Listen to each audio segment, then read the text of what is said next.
नमस्कार दोस्तों, मैं रूबी सिंगाटिया और एमकेएच की मैथ्स की इस वीडियो सीरीज में आप सभी का स्वागत है। तो दोस्तों क्लास 10th की मैथ्स की इस वीडियो में हम पढ़ने वाले हैं निर्देशांक ज्यामिति। हमारा चैप्टर नंबर 9th जो है उसकी 9.1 प्रश्नावली अब तक हम कंप्लीट कर चुके हैं। अब बात करते हैं हम 9.2 प्रश्नावली की। तो दोस्तों यहाँ पर हमारे पास विभाजन सूत्र पढ़ेंगे। अब तक हमने क्या पढ़ा? अब तक हमने दूरी सूत्र पढ़े और उससे रिलेटेड जितनी भी एप्लीकेशंस थी, जितने भी क्वेश्चंस थे, वो सारे क्वेश्चंस हमने 9.1 में किए हैं। तो दोस्तों नेक्स्ट हम पढ़ने वाले हैं विभाजन सूत्र के बारे में। देखते हैं कि विभाजन सूत्र क्या है। अब दोस्तों यहाँ पर क्या होता है, हमारे पास दो बिंदु दिए होते हैं, बिंदु ए और बिंदु बी, और बिंदु ए बी को मिलाने वाली एक रेखा खींची जाती है ए बी। अब वो हमें कहता है कि बिंदु ए है x1 y1, वही हमारे पुराने वाले पॉइंट, और b है x2 y2। अब ये कहता है कि एक अन्य बिंदु बीच में हमने माना, बीच में कोई अन्य बिंदु है जो ए बी रेखा को किसी अनुपात में विभाजित करता है। वो अनुपात वो हमें देगा, हो सकता है वो 1:2 दे, हो सकता है 2:3 दे। तो हम इनको एक फॉर्मूला बेस्ड पर क्या मान सकते हैं कि ये मान लेते हैं कि मान लिया कि उसने m/n बोला है कि कोई एक पॉइंट P है जो इस रेखा ए बी को m/n में विभाजित करता है। जैसे फॉर एग्जाम्पल हमने एक एग्जाम्पल ले लिया कि कोई बिंदु है 1,2 और कोई भी बिंदु है 2,4, ठीक है, और इन दोनों के बीच की ये जो रेखा है उसमें बीच में कोई पॉइंट है P जो इनको 1:2 में विभाजित करता है। तो इस बिंदु P के निर्देशांक ज्ञात कीजिए। तो आपको समझ आ गया होगा कि हमें दो बिंदु देगा, उन दोनों बिंदुओं को मिलाने वाली रेखा को कोई और बिंदु जो इनके बीच में है वो m/n में विभाजित करता है, इसको हम बोलेंगे विभाजन। और हमें क्या करना है कि जो बिंदु विभाजित कर रहा है उसके निर्देशांक ज्ञात करने हैं, जो कि क्या मान लेते हैं, हमने मान लिया कि उसके निर्देशांक क्या है, x और y है।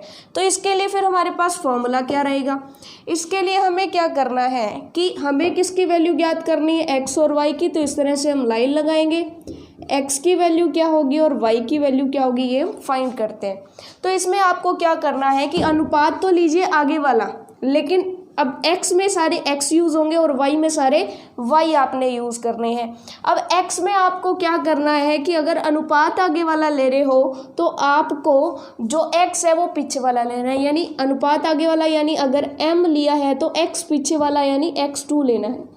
ध्यान से, x लेना है पीछे वाला, पीछे वाले का मतलब ये नहीं कि y लेना है। x2 यानी x1 नहीं लिया हमने, आगे वाला नहीं लिया, x2 लिया यानी m से पीछे वाला लिया। उसके बाद हमने क्या किया, अगर अनुपात पीछे वाला लिया तो x आगे वाला यानी nx1 लेंगे और बटा में क्या लगा देंगे, m+n। तो ये हमारी जो x की वैल्यू है वो हमारे पास आ जाएगी। फॉर्मूला सिंपल सा, कौन सा, mx2 + nx1 बटा m+n। ये कब है, जब जो विभाजन करने वाला बिंदु है वो इन दोनों बिंदुओं के बीच में स्थित होता है। और इस तरह का जो विभाजन होता है दोस्तों, उसे हम क्या बोलते हैं, उसे हम बोलते हैं अंतः विभाजन। तो ये चीज़ आपको याद रखनी है, इसको हम क्या बोलते हैं, अंतः विभाजन बोलते हैं।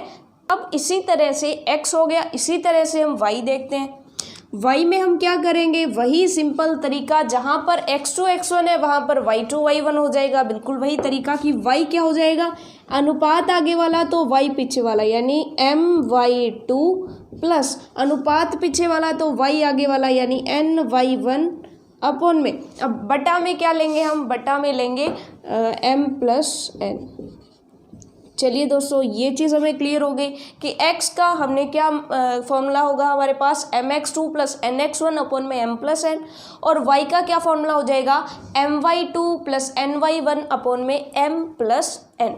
अब इसी का एक एग्जाम्पल हमने लिया था, तो क्वेश्चन करके देख लेते हैं। और इस विभाजन को हम क्या बोलते हैं, इस विभाजन को हम अंतः विभाजन बोलते हैं, क्योंकि यहाँ पर जो विभाजन करने वाला पॉइंट है वो a और b के बीच में स्थित है। यानी यहाँ पर कुल मिलाकर के हम कर क्या रहे हैं, यहाँ पर हमें AP/PB का अनुपात दिया हुआ है कि इसका और इसका अनुपात अगर विभाजित करें इन दोनों को तो कितना आएगा, m/n आएगा। m/n का मतलब यही है कि इन दोनों को अगर विभाजित करें, यानी एक तरह से कि ये जो है इसका और इसका अगर अनुपात निकालें तो अनुपात कितना होगा, m अनुपात n होगा। ये चीज़ हमें क्लियर हो गई। अब इतना डीपली हम क्यों पढ़ रहे हैं, क्योंकि हमें एक और तरह का विभाजन पढ़ना होगा जहाँ पर इसमें और उसमें अंतर स्पष्ट करना होगा, तो तब ये चीज़ें हमारे बहुत काम आएगी। चलिए इसका एक क्वेश्चन कर लेते हैं। हमारा यही सेम क्वेश्चन, ये हो गया a, ये हो गया b, ये हो गया हमारा x1 y1 और ये हो गया हमारा x2 y2। चलिए अब फटाफट से x का मान निकालते हैं। ये हो गया m और ये हो गया n। चलिए अब हमारा x क्या होगा, हमें सिंपली क्या करना है, बीच में लाइन लगा देनी है। m कितना है 1, m के साथ x2 यानी 2 प्लस n कितना है 2 इंटू x1 यानी 1 अपॉन में m प्लस n यानी 1 प्लस 2। इतनी चीज़ों में क्लियर हो गई। फॉर्मूला क्या था, m इंटू x2 और n इंटू x1, सिंपल सी बात, और नीचे m प्लस n। अब इनको सॉल्व करें, 2 इंटू 1 2 प्लस 2 इंटू 1 2 बटे 3, तो ये हो गया 4 बटे 3। ये तो हो गया x का मान। अब y का मान देखें तो y क्या होती है, y होती है m y2। m कितना है 1 है, y2 कितना है 4 है, plus n into y1, n कितना है 2 और y1 कितना है, y1 भी 2 है, तो हमने यहाँ पर 2 लगा दिया। बिल्कुल सिंपल, ये तो बहुत अच्छा। नीचे हमें क्या लगाना था, नीचे हमें करना था m प्लस n, तो m कितना 1, n कितना 2, तो 1 प्लस 2। अब गुणा करके सॉल्व कर लेते हैं। 1 गुणा 4, 4 प्लस 4 बटे 3, तो ये हो जाएगा 4 और 4 8, 8 बटे 3 हो जाएगा y। तो y जो है कितना है 8 बटे 3 है। तो कुल मिलाकर के x और y जो बिंदु होगा P, उसके निर्देशांक क्या हो जाएंगे, 4 बटे 3 और 8 बटे 3, 4 बटे 3 कोमा 8 बटे 3। तो ये जो बिंदु होगा वो A बिंदु और B बिंदु को 1:2 में विभाजित करेगा। ये हमें पता यहाँ पर चल गया। तो दोस्तों ये तो बात होगी अंतः विभाजन की। जब विभाजित करने वाला बिंदु जो है वो बीच में हो, यानी किसी बिंदु के साथ इन दोनों का जो अनुपात है, किसी बिंदु के सापेक्ष इन दोनों का अनुपात हमें दिया गया हो। अब हम बात करते हैं बाह्य विभाजन की, कि बाह्य विभाजन किस प्रकार से होता है। अब दोस्तों बाह्य विभाजन को एक बार बस आप समझ लीजिएगा, उसके बाद तो हम फॉर्मूला से ही बात करेंगे। दूसरा हम बात करते हैं बाह्य विभाजन। अब सेम यही हम लेते हैं कि मान लीजिए ये हमारा A पॉइंट था, वही कौन सा x1 y1, और यही हमारा पॉइंट था B कौन सा x2 और y2। ठीक है, यहाँ पर हम लिख देते हैं B x2 y2। चलिए अब हम कहते हैं कि कोई और बिंदु है P जो इसके बाहर स्थित है। P बिंदु है जो इसके बाहर स्थित है, यानी इस रेखा A B के बीच में स्थित नहीं है।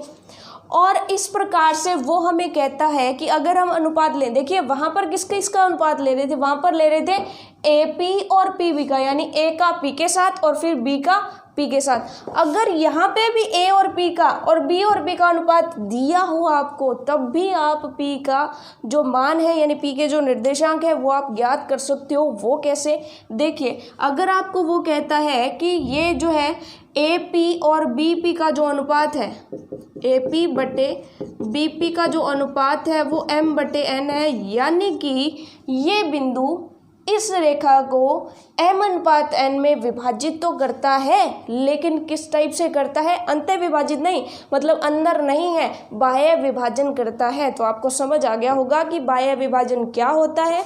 हमने क्या करना है, हमें बस उसके अनुपात से मतलब है कि ये जो है इस अनुपात में विभाजित कर रहे हैं। अगर वो अंदर हो तो उसका मतलब वो बीच में होगा, अगर वो बाहर है तो कोई बात नहीं, हमें तो बस उसके अनुपात से मतलब है, हमें तो ये फॉर्मूला लगाना है।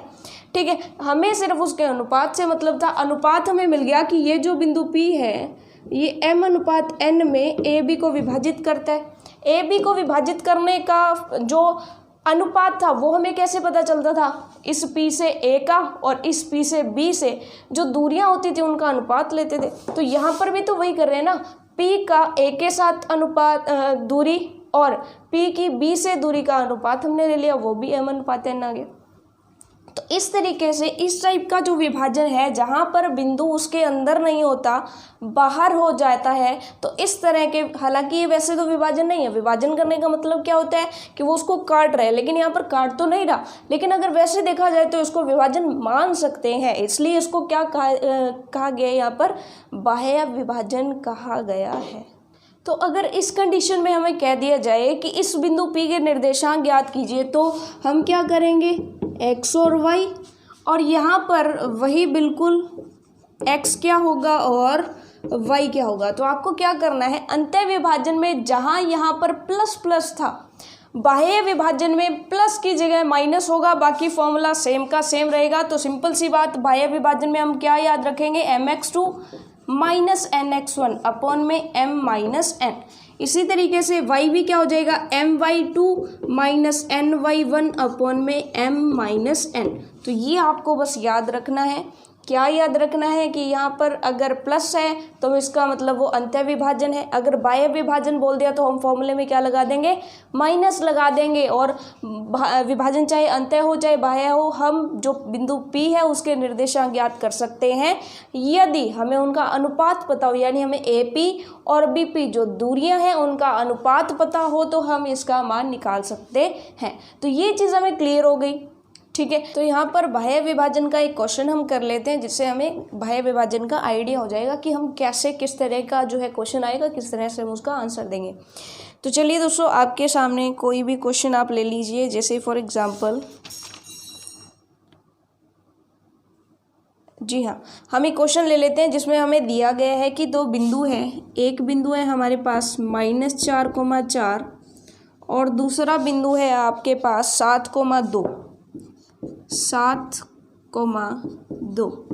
ये बिंदु है आपके, यानी ये बिंदु हो गया ए, ये बिंदु हो गया बी, और एक और बिंदु है जो इनको मिलाने वाली रेखा को 4:7 में बाह्य विभाजित करता है, 4:7 में बाह्य विभाजित करते हैं। तो आपको x और y का मान ज्ञात करना है। तो सिंपल सी बात, हमें क्या करना है, m और n के मान हमारे पास है, ये हो जाएगा हमारा m, ये हो जाएगा हमारा n, x1 y1 और x2 y2 आपके पास है, ये हो गया x1 y1 और ये हो गए x2 y2। तो इनके मान हमारे पास है। अब सिंपली हमें x और y के मान याद करने हैं, तो यहाँ पर करते हैं। ध्यान क्या रखना है, बाह्य विभाजन है तो यहाँ पर माइनस लगाना है, माइनस लगाएंगे तो क्या करेंगे, mx2 यानी 4 गुना 7 और माइनस करना है हमने, माइनस क्या लगाएंगे, माइनस n। अब ध्यान से देखिएगा, इसको mn नहीं लेना है, ये mn है, तो ध्यान से देखिएगा कि nx1 यानी कि n कितना है 7 और x1 कितना है -4, तो ये हमने गुणा कर दिए। बटा में हमने क्या करना है, m माइनस n, तो m कितना है 4 और n कितना है 7, ये हमारा क्लियर हो गया। उसके बाद हमने क्या करना है y, तो y में हम सिंपल यही करेंगे, m अगर आगे वाला लिया है तो my2 यानी m कितना है हमारा 4 गुना 2 माइनस, अब हमें क्या करना है ny1, तो n हमारा क्या है, n है हमारा 7 और y1 कितना है 4, बटा में 4 माइनस 7। ये चीज़ हमें क्लियर यहाँ पर हो गई है। चलिए अब यहाँ पर क्या होगा, x बराबर 4 × 7। अब देखिए 7 चौके 28 और ये माइनस बाहर आ जाएगा, माइनस और माइनस प्लस बन जाएंगे, फिर से 7 चौके 28 और 4 में से 7 जाते हैं। तो देखिए वैसे तो 7 में से 4 जाने चाहिए, अब 4 में से 7 अगर घटा रहे हैं तो वहाँ पर -3 आएगा। बहुत ही सिंपल सी ये बात है, तो यहाँ पर -3 आएगा। 28 और 28 हमें पता है, 28 और 28 56 होता है, 56/3 और माइनस आगे आ जाएगा, तो x का मान तो आ गया -56/3। अब अगर इसको सॉल्व करें तो 4 दूने 8 होते हैं, 8 माइनस 7 चौके 28 और बटा में -3 और 8 में से 28 गए तो हमारे पास कितने बचते हैं, -20 बटा में -3, तो माइनस से माइनस कैंसिल, हमारे पास कितना बच जाएगा 20/3। 3 बच जाएगा। तो ये जो हमारा पॉइंट P है उसके निर्देशांक क्या आ जाएंगे, x निर्देशांक हमारे पास क्या आया -56/3, तो -56/3 और y निर्देशांक हमारा क्या आ जाएगा 20/3। ये चीज़ हमें क्लियर हो गई कि -56/3 और -20/3। इसको आप गुणा करके और थोड़ा सा सॉल्व करके भी लिख सकते हो। जैसे फॉर एग्जांपल अगर हम 20/3 को लिखना चाहें तो हम क्या करेंगे, 20 को हम भाग देंगे 3 से, तो हम क्या करेंगे 6 × 18 होते हैं, तो 6 पर तो पूरा भाग गया, कितना हुआ 18, लेकिन 2 जो है वो शेषफल बच गया।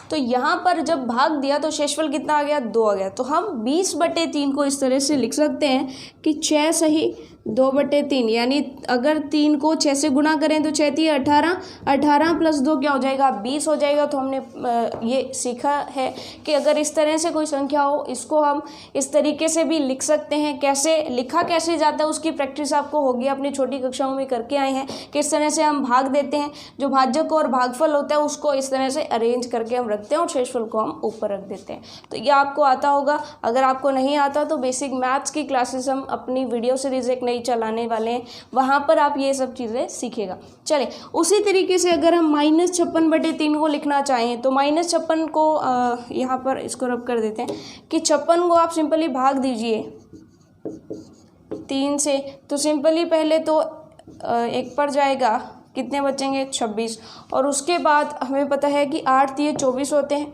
तो उसके बाद वो 8 पर जाएगा 24, 2 शेषफल बच गया। तो हम क्या लिखेंगे, हम लिखेंगे 18 सही 2/3, यानी 18 × 54 और फिर उसमें 2 ऐड कर देंगे तो 56/3 ये आ जाएगा। तो 18 सही 2/3 इसको लिख सकते हैं। तो ये बिंदु P जो है वो क्या बन जाएगा 18 सही 2/3 और 6 सही 2/3 और ये हो जाएगा माइनस का। चलिए इसको ये भी आप लिख सकते हैं। तो चलिए ये एक अलग चीज़ आपने उतना छोड़ दिया तो भी कोई गलत नहीं है, वो करेक्ट जाएगा आपका। चलिए अब आपने सीख लिया कि अंतर विभाजन हो तो कैसे क्वेश्चन करना है, बाह्य विभाजन हो तो कैसे क्वेश्चन करना है। तो फटाफट से अपने क्वेश्चन की बारी है, क्वेश्चंस करते हैं। अब इससे पहले यहाँ से इसको छोड़कर जाने से पहले हम थोड़ा सा यहाँ पर देख लेते हैं कि यहाँ पर हम माइनस क्यों करते हैं और यहाँ पर हम प्लस क्यों करते हैं। तो दोस्तों सिंपल सी बात है, एक चीज़ देखिएगा यहाँ पर कि यहाँ पर ए बी जो है वो कैसे आएगी, ए बी कैसे आएगी।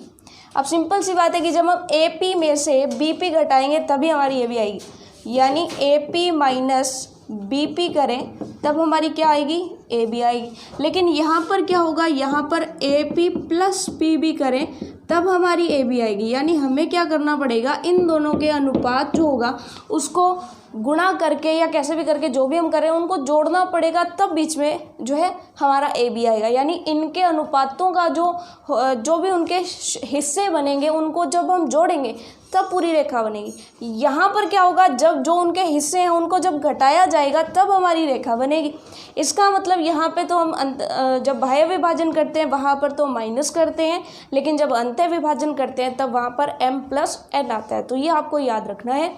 क्यों, किस लिए, ये भी हमने समझ लिया कि जब इनको जोड़ते हैं तब पूरी ए बी बनती है, इसलिए। और यहाँ पर जब इनके जो अनुपात हैं उनको घटाते हैं तब हमारी जो है ए बी बनती है, इसलिए। अब यहाँ पर एक और भी डाउट हो जाता है कि m अनुपात n जो है वो किस किस का जो है अनुपात है। तो आपको पूरा ध्यान रखना है, AP और BP का अनुपात है। ध्यान दीजिएगा, AP और BP का अनुपात होता है कौन सा, m/n। कई बच्चों को डाउट हो जाता है कि AB का अनुपात है m और BP का अनुपात है n। ऐसा बिल्कुल नहीं है, यानी ऐसा नहीं है कि इसका अनुपात तो हो गया m और इन दोनों का जो अनुपात है इसका और इसका m/n है, ऐसा बिल्कुल नहीं।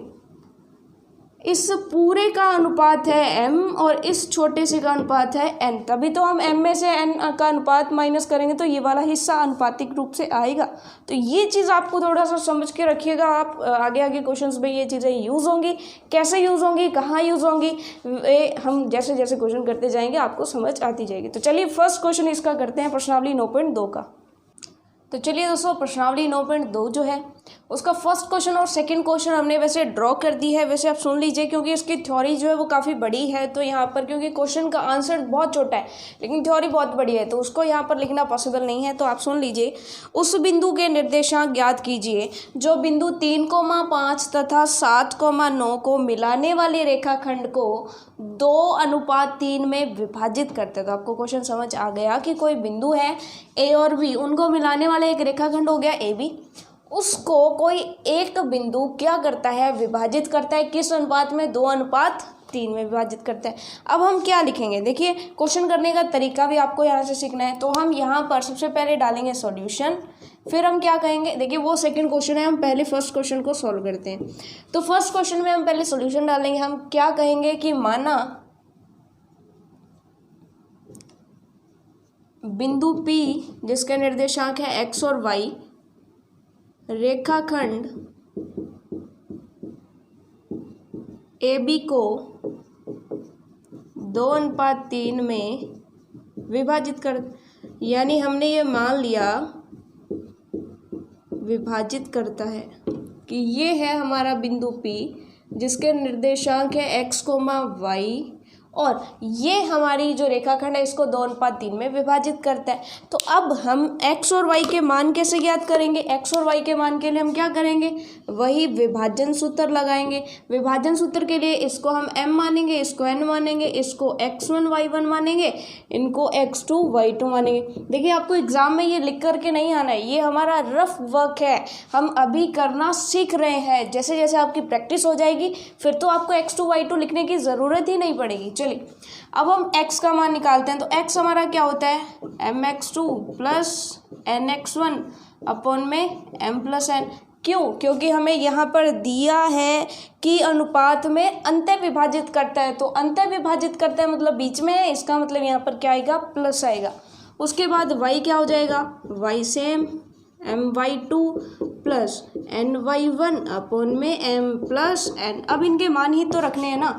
x बराबर m कितना है, m 2 है तो 2 इंटू x2 कितना है 7 प्लस n कितना है 3 गुणा x1 कितना है 3 बटा m प्लस n 2 प्लस 3 कितना हो जाएगा 5। अब इसको सॉल्व करते हैं। 2 इंटू 7 14 प्लस 3 इंटू 3 9 बटा 25। तो ये कितना हो जाएगा, x तो हो जाएगा 14 और 9 कितने हो जाएंगे 23 बटे 25 कहाँ से आ गया, 5 ही आ गया। तो चलिए 23 बटे 5 क्या हो गया, x का मान आ गया। अब हम y का मान निकालते हैं। तो y क्या हो जाएगा, y के लिए सिंपल m का मान देखिए 2, m हमारे पास 2, y2 कितना है, y2 है 9 प्लस n कितना है, n है हमारे पास 3 गुणा y1 कितना है 5 है, बिल्कुल m प्लस n कितना है 2 प्लस 3 5 हो गए। चलिए 9 इंटू 2 18 हो गए प्लस 5 इंटू 3 15 हो गए बटा में 5 हो गया। तो 8 और 5 आपको पता है 13 होते हैं, तो 13 का 3 एक यहाँ पर हासिल आ गए। ये कितने हो गए 33, तो ये हो गया 5। अब y का क्या मान आ गया 33 बटे 5। इसका मतलब जो वो बिंदु है उसके निर्देशांक क्या आएंगे हमारे पास 23 बटे 5 और 33 बटे 5। तो ये हमारा आंसर हो गया कि जी ये जो बिंदु है इसके निर्देशांक क्या हो जाएंगे, ये हो जाएंगे 23 बटे 5 और 33 बटे 5। ये बेहद आसान क्वेश्चन आपकी प्रश्नावली 9.2 का पहला क्वेश्चन हमने कर लिया। इतना आसान, देखिए क्वेश्चन बहुत ही लंबा सारा और आंसर बहुत ही छोटा सा। हमने क्या करना है, सिर्फ x और y के लिए फॉर्मूलाज लिखने हैं। x1 y1 x2 y2 हमें पता है कैसे पता करना होता है, m और n हमें दिया हुआ है, x और y हमें निकालने थे, वो हमने फॉर्मूला लगा के निकाल लिए। अब चलिए सेकंड क्वेश्चन की तरफ चलते हैं। फर्स्ट क्वेश्चन हमारा अंत्य विभाजन पर था, सेकंड क्वेश्चन हमारा किस पर होगा, बाह्य विभाजन पर होगा। चलिए क्वेश्चन पढ़ते हैं। क्वेश्चन हमें क्या कहता है कि उस बिंदु के निर्देशांक ज्ञात कीजिए जो बिंदुओं 5,-2 और -1 सही 1/2, 4 को मिलाने वाले रेखाखंड को 7:9 में बाह्य विभाजित करता है। यानी ये हमारे दो बिंदु हो गए, ये हमारा अनुपात हो गया और जो बिंदु है वो इसको बाह्य विभाजित करता है। तो सिंपल सी बात, हम सबसे पहले क्या लिखेंगे, हम सबसे पहले सॉल्यूशन, और हमारी सबसे पहली बात कौन सी, कि माना बिंदु P रेखाखंड AB को किस अनुपात में? 7:9 में बाह्य विभाजित करता है। ये लिखेंगे तो हम क्या लिखेंगे? माना बिंदु P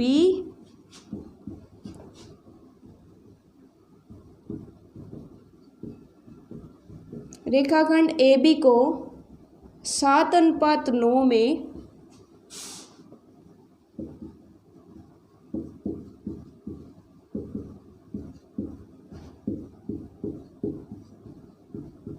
बाह्य विभाजित करता है। बिल्कुल सही, ये हो गया। अब उसके बाद हम क्या लिखेंगे? बिल्कुल क्या कि ये तो हमारे हैं x1 और y1, ये है हमारे x2 और y2, और ये है हमारे m/n, और ये बिंदु क्या हो गया? Px, y। अब हमें क्या निकालना है? अब हमें निकालना है x का मान और फिर हमें निकालना है y का मान। तो इनके लिए फॉर्मूलाज क्या रहेंगे हमारे? फॉर्मूलाज वही कौन से? mx2 माइनस, अब माइनस आएगा, ध्यान रखिएगा, यहाँ प्लस प्लस आया, वहाँ पर माइनस माइनस आएगा। फॉर्मूला सेम, nx1 अपॉन में m-n, और यहाँ पर my2 minus ny1 by m-n। तो यहाँ पर माइनस माइनस आ गया, ये चीज़ हमें क्लियर हो गई। लेकिन दोस्तों यहाँ पर एक और कॉम्प्लिकेशन है। वो कौन सी है? तो वो है हमारे x2 की वैल्यू। इसमें क्या कॉम्प्लिकेशन है? देखिए, यहाँ पर 1 से 1/2 है, तो इसको आपको करेक्ट करके लिखना होगा कि ये क्या हो जाएगा? 1 से 1/2 का मतलब 2 को 1 से गुणा किया 2, और ऊपर वाला जुड़ता है तो ये क्या बन जाएगा? -3/2। तो -3/2 को इस तरह से भी लिखते हैं, 1 से 1/2, यानी 1 और आधा कितना होता है? 3 का जो आधा होता है वही 1 से 1/2 होता है। ये हमें क्लियर हो गया। अब हमें क्या करना है? फटाफट से वैल्यूज रखते हैं। तो x की वैल्यू, m कितना है? m है 7 इंटू x2 कितना है? -3/2, अभी हमने फाइंड किया, फिर माइनस लगाएंगे। n कितना है? n है हमारा 9 इंटू x1 कितना है? x1 है हमारा 5 बटा में m-n, यानी 7 - 9। अब इसको सॉल्व करते हैं फटाफट से। माइनस है तो माइनस आगे आ जाएगा, 7 ये 21 हो जाएंगे, यानी -21/2 गुणा कर दिया, 7 ये 21/2 माइनस। देखिए दोस्तों, इसमें कैलकुलेशन का आपने खास ध्यान रखना है। ये पूरा का पूरा चैप्टर हमारा कैलकुलेशन बेस्ड है। अगर यहाँ पर आपने जोड़ गुणा घटा में कोई भी मिस्टेक कर दी तो आपका क्वेश्चन वहीं गलत हो जाएगा। तो बस यहाँ पर देखिए कितनी इजी सी चीज़ें हैं, बस आपको क्या करना है कि अपनी कैलकुलेशन को सही से रखना है। जैसे चलिए अब आगे चलते हैं। 9 इंटू 5 कितना है? 45 है, बटे, अब 7 में से 9 गए, कितने बचेंगे? -2 बचेंगे ना। ठीक है, ये क्लियर हो गया। अब ऊपर वाले को हमें लघुत्तम लेके सॉल्व करना होगा, तो वो कैसे करें? चलिए देखते हैं। ये तो आपको करना आता है कि लघुत्तम लिया इन दोनों, इसके बटा में तो 1 है, तो इन दोनों का लघुत्तम तो 2 आ गया। अब यहाँ तो -21 ही बचेगा, यहाँ पर क्या हो जाएगा? -90, क्योंकि इसको 2 से गुणा करना है। यहाँ पर -2 है, -2 ऊपर आ जाएगा। चलिए एक बार चलते हैं, इसको सॉल्व करते हैं थोड़ा सा आगे, कि 90 और 21 कितने बनेंगे? 90 और 21 हमारे कितने बनेंगे? तो सिंपल सी बात, ये बनेंगे हमारे 111। तो ये हो गया माइनस का 111/2 बटे -2, तो ये -2 कैंसिल। 2 जो है ऊपर आएगा गुणा में 1/2 बन के, 1/2 बन के आएगा, तो ये नीचे क्या बन जाएगा? 4 बन जाएगा। तो ये क्या हो जाएगा? ये हो जाएगा 111/4 हो जाएगा। तो ये जो हमारा x है, इसका मान कितना आएगा? x का मान आएगा 111/4। एक बार इसको यहीं पर स्टॉप करते हैं। 111/4 आएगा, वो कैसे? दोबारा से देख लीजिए कि यहाँ पर क्या हो जाएगा? -21 और -90, -111। -111/2 तो है, इतना तो क्लियर हो गया। उसके बाद बटा में -2 भी है, तो माइनस माइनस कैंसिल हो गया, और ये 2 जो है इसके साथ आकर के गुणा हो जाएगा, क्योंकि ये पलट के आता है। जब आप देख चुके हैं कि जब भी a/b/c/d होता है तो ये उल्टा होकर के आता है, यानी a/b इंटू d/c आता है। ठीक है, इस तरह से होता है। अब यहाँ पर क्या है? यहाँ पे a/b/2 है, तो ये जब उल्टा होकर के आएगा, इसके बटा में 2/1 है, ये क्या हो जाएगा? a/b गुणा 1/2। b की जगह आपके पास 2 है, a की जगह आपके पास 111 है, तो ये तो बन जाएगा 111/4, और वही हमने किया है कि 111/4 आएगा। चलिए ये भी चीज़ हमें क्लियर हो गई। तो फाइनली ये कितना आ गया 111/4। हालांकि इसको और सॉल्व करना होगा। अब क्वेश्चन फर्स्ट आपने यहाँ पर कर लिया है, तो क्योंकि कैलकुलेशन ही है फटाफट से, अब हमारे को तो यहाँ पर टाइम लग रहा है पर आप तो चुटकियों में कर दोगे। चलिए 111 को हम भाग देते हैं 4 से, तो सबसे पहले 4 दूने 8 और कितने बचते हैं 31। उसके बाद कितने पर जाएगा 7 चौके 28, तो 7 पर जाएगा तो ये हो गया 28। कितने बचते हैं तो बचे कितने 3 बच गए। तो इसका मतलब हम इसको क्या लिखेंगे कि 27 सही 3/4, यानी 27 को 4 से गुणा कर दो और 3 जोड़ दो तो हमारे पास 111 आ जाएंगे। चलिए बहुत अच्छे। तो इसका मतलब इसको हम ये भी लिख सकते हैं, ये भी आंसर होगा, ये भी आंसर होगा। x का मान ये आ गया। अब y का मान देखते हैं, y का मान क्या आएगा। तो y का मान m कितना है, m तो जी हमारे पास 7 है। y2 कितना है, y2 देखिए बहुत ईजी है, y2 कितना है 4 है, ये तो आसानी से निकलेगा। n कितना है 9 है और y1 कितना है -2 है। 9 इंटू -2 अपन में m-n, m कितना है 7 है और n कितना है 9 है। चलिए 7 चौके 28 माइनस, अब देखिए माइनस और माइनस प्लस हो गए, इतनी चीज़ें में क्लियर होगी। 9 इंटू 2 कितने होते हैं 18 होते हैं और बटा में क्या है 7 में से 9 गए -2 बचते हैं। 8 और 8 16 इकाई हासिल और ये 4 हो गए 46/2। 46/2 माइनस के आएंगे तो इसको जब काटेंगे तो कितना आ जाएगा 23 आ जाएगा। तो ये हो जाएगा y का मान कितना आ गया 23 आ गया। तो ये फिर पॉइंट P जो है वो कौन सा होगा। अब देखिए यहाँ पर हमने माइनस भी तो है तो -23 आएगा, ये चीज़ें में क्लियर हो गई। अब देखिए यहाँ पर क्या होगा कि ये जो बिंदु P है ये कितना आ जाएगा, x तो कितना आया 27 सही 3/4, बिल्कुल प्लस का आ रहा है तो 27 सही 3/4 और y कितना आया, y हमारा आ गया -23। तो ये क्वेश्चंस आपको समझ आ गए होंगे, -23 इसका आंसर आ गया y का। चलिए ये क्वेश्चन नंबर फर्स्ट और क्वेश्चन नंबर सेकंड हमने सॉल्व कर लिए। बाह्य विभाजन और अंतः विभाजन हमने एक साथ किए ताकि आपको समझ आ जाए कि बाह्य विभाजन में क्या करना है और अंतः विभाजन में क्या करना है। थोड़ा सा हार्ड क्वेश्चन था, चलिए बहुत अच्छा। उसके बाद दोस्तों क्वेश्चन नंबर थर्ड जो है वो आपका होमवर्क रहेगा। वहाँ पर एक ही क्वेश्चन में आपको एक बार अंतः विभाजन करना है और एक बार बाह्य विभाजन करना है। तो चलिए आपके सामने आपका होमवर्क है।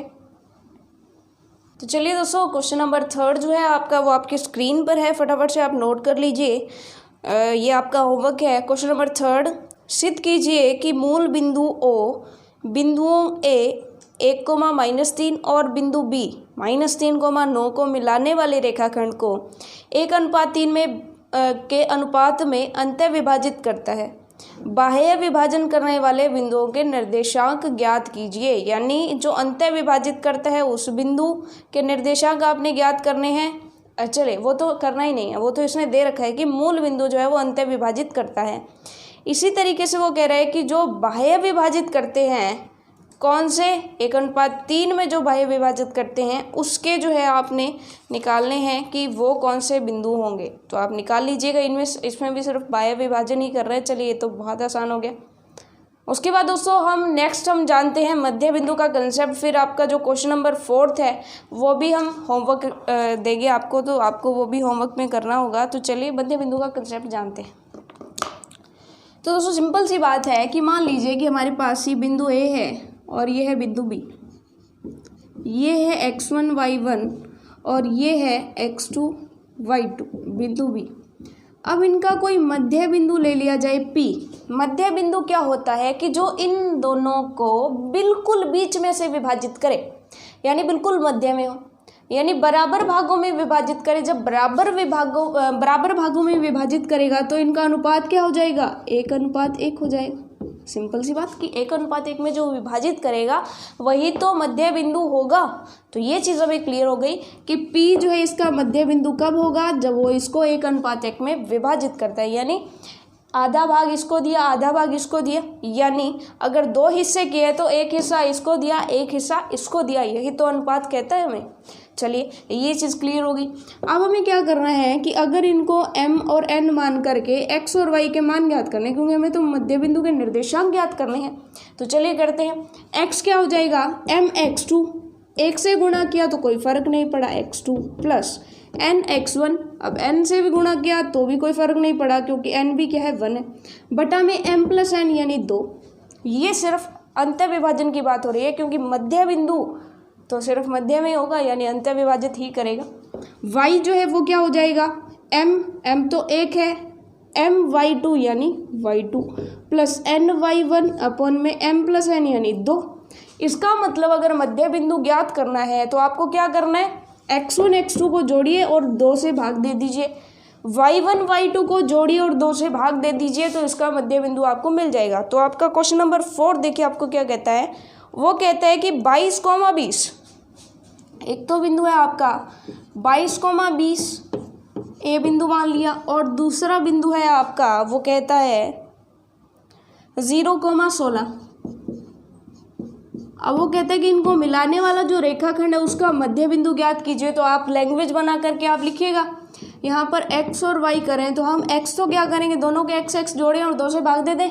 तो चलिए 22 प्लस 0/2, यहाँ पर 0 है तो कितना आ जाएगा, 22/2 11 आ जाएगा। अब इसी तरीके से y करना है तो दोनों के y जोड़े, यानी 20 प्लस 16 और बटा 2 भाग दे दे, तो 20 और 16 36/2 काटा तो कितने हो गए 18। तो ये मध्य बिंदु कितना हो जाएगा 11,18। तो ये हो गया क्वेश्चन नंबर 4। तो चलिए दोस्तों इस वीडियो में बस इतना ही। क्वेश्चन नंबर 4 हमारा क्लियर हो गया। क्वेश्चन नंबर 3 हमारा होमवर्क है। मिलते हैं हम नेक्स्ट वीडियो में नेक्स्ट आगे के क्वेश्चंस के साथ, जो कि थोड़े से कॉम्प्लिकेटेड रहेंगे। बट मैं बता दूं आपको कि 6 नंबर की प्रश्नावली है हमारी, 6 नंबर का एक ही बड़ा क्वेश्चन आने वाला है, तो बहुत इंपॉर्टेंट प्रश्नावली। एक क्वेश्चन किया और हमारे 6 नंबर जो है वो पक्के हो जाएंगे, और वो भी अगर आप वीडियो सीरीज को पढ़ रहे हो, अच्छे से देख रहे हो, तो आपके 6 मार्क्स कहीं भी जाने वाले नहीं हैं। तो चलिए दोस्तों इसी के साथ all the best for your self studies.